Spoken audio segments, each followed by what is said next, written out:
In my last video, I made some criticisms of the game Lies of P, and said that it was not as good as mainline Souls entries. I thought this was a rather non-controversial position to take, but Man, Gordon, you stirred up the hive. upfront, I'll own up to my own failure. I should have been more clear about what I was criticizing, where the criticism came from, and explaining that I wasn't trying to paint the world in a binary FromSoft games good, other Souls games bad. Quality exists on a gradient, and I think Lies of P is a good game. My only point was to compare it to the From games it copies, and I should have been more explicit about that. With that said, I was originally going to just let this go, let the whole thing blow over, leave it at a pinned comment explaining that I wasn't trying to say Lies of P was bad, but I was simply agreeing with the chorus of well-respected reviewers who said it's not as good as Bloodborne.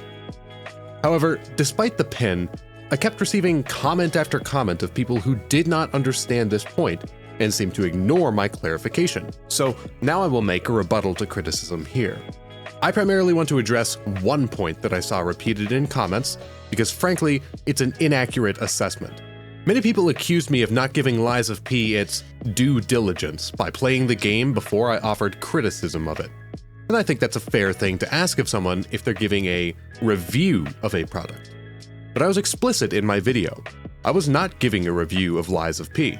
I will say that this video is not a review because I haven't played the game, but I've seen enough from streams and other reviews to convince me that it's too much of an amalgamation of what From has already done better. The very sentence that people jumped on me for speaking disclaimed the thing they were upset about. It is fair to ask someone to play a game before they review it. I don't even think they necessarily have to beat a game to give a fair review. I realize that's a point of contention in itself, but it's my opinion that you can leave an honest review based on your own experience without having experienced all of the content. If someone played Death Stranding for 5 hours, thought it was boring and turned it off, and left a review saying, "I was bored for the first 5 hours and uninstalled," then I think they're missing out on a great game, but their review is nonetheless valid. Asking that someone play a game is reasonable for reviews, but it's entirely unreasonable to assume that someone cannot notice issues with a game without having played it themselves. For instance, I would assume many of you are familiar with the infamous "my face is tired" moment from Mass Effect Andromeda. You do not have to play Mass Effect Andromeda to be critical of its bad animations. You just need to have witnessed them. Beyond just being able to notice trivial issues that go viral, though, I believe it is the job of a discerning customer to do research on games before buying them. I was critical of Lies of P's obvious copying of FromSoft games, primarily Bloodborne, but with a few other elements mixed in. But this criticism is not because I just looked at the Steam page and made a decision based on promotional art and trailers. I have done my due diligence as a discerning customer of games, to research and determine whether a game I'm on the fence about is worth the money. Whereas I have not played Lies of P myself, I have watched around 10 hours of gameplay from various streamers, speedrunners, and Soulsborne challenge runners, as well as engaged with many reviews, some of which have gone into deep depth about the inner workings of mechanics and bosses. I came to the conclusion that I did not want to play the game because it did not offer enough new things to me. And to preempt the people who are going to say that 10 hours is not enough time to determine if you like something, I'm sorry, that is an untenable position to hold. In fact, I guarantee that everyone who got upset at me for not wanting to play Lies of P would not give 10 hours to every game that I put in that Souls-Likes video. If you want to prove me wrong and go play 10 hours of Lords of the Fallen 2014, Thymesia, and Code Vein, then be my guest.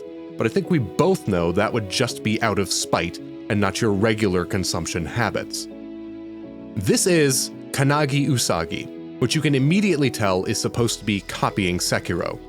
Chances are pretty good that if you're in some circle of the Sekiro algorithm on YouTube, you've been recommended a video of someone playing this game. And I would suspect that you thought to yourself, this is just Sekiro but with anime cat girls, and from there made a decision based on whether Sekiro with anime cat girls was a game you wanted to play. That discernment you made was before you ever touched the game, but your criticisms are nonetheless valid. The game goes to great lengths to inform you that it is copying Sekiro, down to the UI and animations, and it does indeed feature anime catgirls.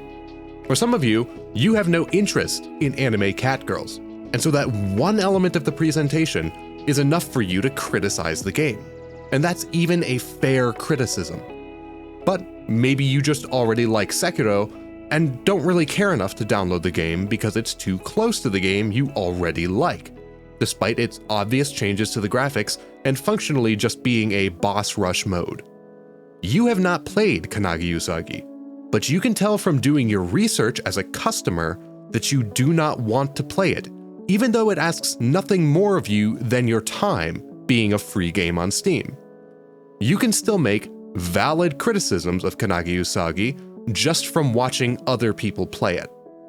Up to recording this video, I have not played Lies of P still, but that does not disqualify my opinions on it. I've watched the whole story of Lies of P play out on streams and YouTube videos, and I think it's cheesy, and that it does not immerse me in the same way that FromSoft stories do. Am I allowed to have that opinion, even though I've never played it myself? Well, let's look at the world design of Lies of P, which is functionally the same 19th century European setting as Bloodborne, and that is evident without playing the game. Am I allowed to notice and comment on that? Or how about the UI, or the character movement and animations, or the selections of bosses and their mechanics and movesets? The answers to all of these questions is that clearly yes. Anyone can observe something and critique what they observe. I said Lies of P was too similar to the games that it imitates for me to pick it up. And that is a subjective statement of my estimation of the value of the game. But that subjective assessment was based on objective and demonstrable features of the game. When I say you can criticize a game without having played it, I do not mean that it is free rein to make criticism without understanding what you're criticizing. What I mean is that it is presumptive to infer that based on one sentence, for instance, "I didn't play the game myself," that the opinion you're about to hear has been drawn from esoteric symbolism in a dream and not based on some other form of experience with the game. You can criticize a game's visuals, soundtrack, story, and even game design without having played it. Criticisms don't even have to be negative. You can make a positive note of liking a game's soundtrack without playing it, or liking game design decisions that can be observed without playing. You can even make statements about your interest in a game without having played it. All of these are absolutely fair, and everyone does them. So, for my part, I will be more clear in the future about my standing for criticizing something, at the risk of that becoming just credential waving. Whereas I don't want to have to get out my certified gamer card every time I need to make a criticism, perhaps there is something to be said for being clear about where your opinions originate. My intent was not to tear down attempts at the Soulsborne genre. My intent was to encourage people to think outside the box and not feel held back by the ingredients that the recipe calls for.